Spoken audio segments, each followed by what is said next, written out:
Приветствую вас на канале Бурмикс. С вами дядь Миша. Сегодня готовим эчпочмак и шулпу. А все началось с того, что Дина с Дашей уехали в Казань. Друзья, 14 часов, непростого, скажем так, перелета остались за кадром. И мы в Казани! Сегодня у нас девчачья вечеринка. Дядя Миша остался дома, а мы вот путешествуем. Наше путешествие заняло 10 дней. За это время у нас была богатая культурная программа, но кроме прочего нам довелось познакомиться с национальной татарской кухней. Хочу отметить, что у татар очень много вкусненького. Но есть одно блюдо, которое татары не только любят, но даже им гордятся. Это эчпочмак. В доказательство этому памятник эчпочмаку, который установлен практически в самом центре татарской столицы. Классический эчпочмак готовится на дрожжевом тесте с дырочкой наверху, куда через полчаса после начала запекания вливается 2 чайные ложки мясного бульона. Но мне больше всего понравился эчпочмак, которым нас угощали в ресторане «Дом татарской кухни». Он был полностью закрытый и, что особенно приятно, в очень тонком тесте. Чтобы приготовить настоящий вкусный эчпочмак, я обратился к своей коллеге Гульшат Гилязевой. Учпочмак – это традиционное блюдо татарской и башкирской кухни, и в нашей семье эти треугольники готовят практически на каждый праздник. Моя бабушка Хадия Резяповна всю жизнь работала поваром в столовой и часто готовила нам это блюдо.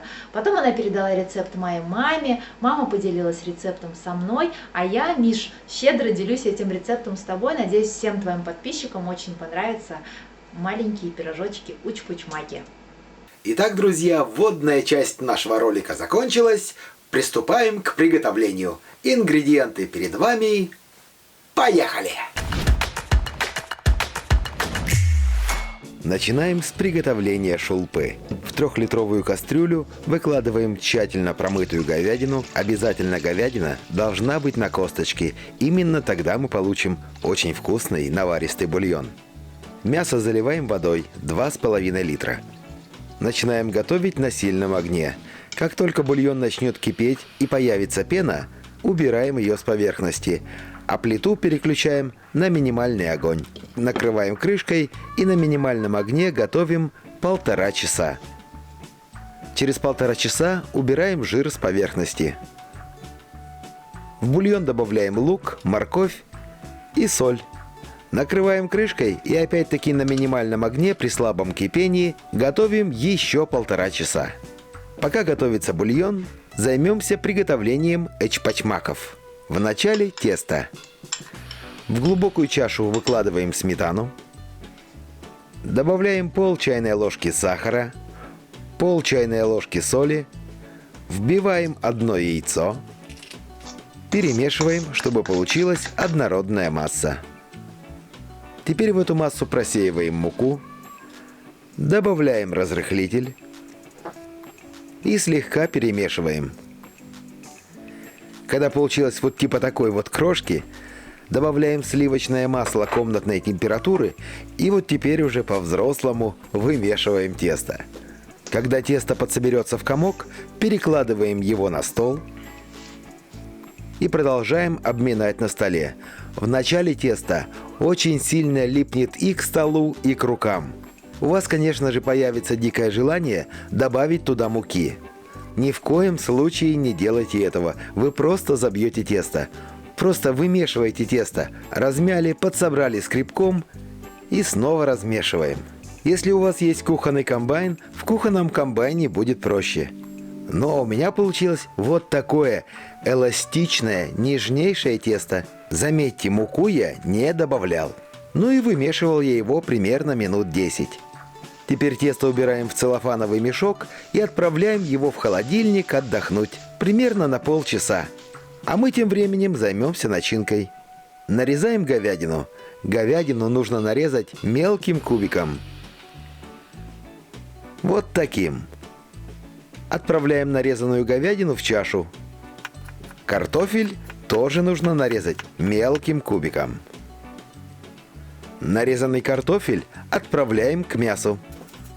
Лук нарезаем тоже мелким кубиком. То есть все режется мелким кубиком. Отправляем лук к мясу с картошкой. Теперь добавляем соль. Перчим. Использовать лучше свежемолотый перец, он более ароматный. Перчите по вкусу. И чтобы фарш был сочным, в него добавляется растопленное сливочное масло. Начинку тщательно перемешиваем, можно это делать ложкой, я же это делаю руками. По-моему, так лучше перемешивается. Тем временем у нас сварилась шулпа. Извлекаем из нее мясо, лук и морковь, а бульон процеживаем через мелкое сито. Шулпа готова. А мы продолжаем готовить татарские треугольники эчпачмаки. Достаем тесто из холодильника, слегка его обминаем, отрываем кусочек весом 40 грамм, подкатываем в шарик и выкладываем на какую-нибудь доску. В результате у меня получилось 16 стандартных заготовок на эчпачмаки весом по 40 грамм, и у меня остался маленький кусочек теста весом 20 грамм. Из него мы сделаем маленького эчпачмачонка. Заготовки накрываем полотенцем или пленкой, чтобы они не заветрились. Перед тем, как лепить треугольники, я подготовлю противень. Чтобы его не пачкать, я застилаю его силиконовым пергаментом. Ну а теперь присыпаю стол мукой. Беру один шарик и раскатываем его в тонкий круг.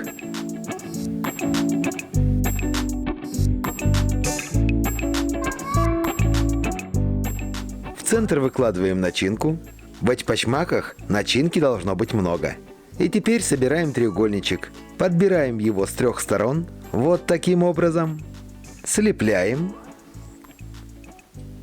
И чтобы у нас эчпачмаки были красивыми, делаем вот такую косичку. Но это не обязательно. Ну и вот такая красота у нас получилась. Отправляем на противень. Также поступаем со всем тестом и начинкой. Противень с треугольниками отправляем в духовку, разогретую до 180 градусов, нагрев вверх-вниз на 40 минут. Ни яйцом, ни маслом эчпачмаки не смазываем. Пока эчпачмаки выпекаются, поставьте лайк этому видео, вам же не сложно. И подписывайтесь на канал, если вы вдруг еще не подписаны.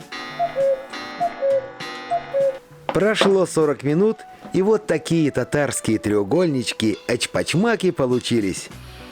Теперь смазываем каждый треугольник растопленным сливочным маслом. Вот и все. Эчпачмаки готовы. Выкладываем на тарелку эчпачмаки. Подавать их нужно с шулпой. В глубокую пиалу наливаем бульон, который по-татарски называется шулпа. В бульон для красоты и вкуса добавляем зелень. У меня укроп и петрушка. Ну и по желанию для бульона можно положить ложку. Хотя в Татарстане эчпачмаки просто запивают бульоном из пиалы. Ну и давайте посмотрим, что же у нас получилось внутри. А внутри у нас тонкое тесто, много начинки. Все как положено. Кстати, друзья, не забыл я и про маленький кусочек теста. Вот такой эчпачмачонок получился. Ну что я могу сказать? Камчатский эчпачмак ничуть не уступает эчпачмаку казанскому. По-моему, абсолютно идентичен и на 100% похож на тот эчпачмак, который мы пробовали в ресторане «Дом татарской кухни». У Миши получилось такое же тонкое тесто. А это, мне кажется, самое главное достоинство любой выпечки, а не только эчпачмака. И вообще я хочу сказать, татарская кухня мне оказалась очень по душе. Она характерна натуральным вкусом продуктов, потому что в блюдах используется минимальное количество специй, преимущественно соль и перец. Итак, подведем итог. Эчпачмак удался. И точка. Я бы сказал не точка, а многоточие. Ибо Гульшат обещала подогнать еще несколько замечательных вкусных рецептов. За что ей большое спасибо. А еще, друзья, спасибо тем, кто делится со мной своими великолепными, интересными рецептами. Например, Айгуль Салимова. Специально для дяди Миши наш национальный пирог с рисом и изюмом. С пылу с жару. Ну вот, друзья, обязательно делитесь своими домашними рецептами со мной. И самые интересные, и самые вкусные, конечно же, появятся на нашем канале. Ну а мы пока с Диной прощаемся с вами. До новых вкусных рецептов. Пока! Бай-бай. Бормикс.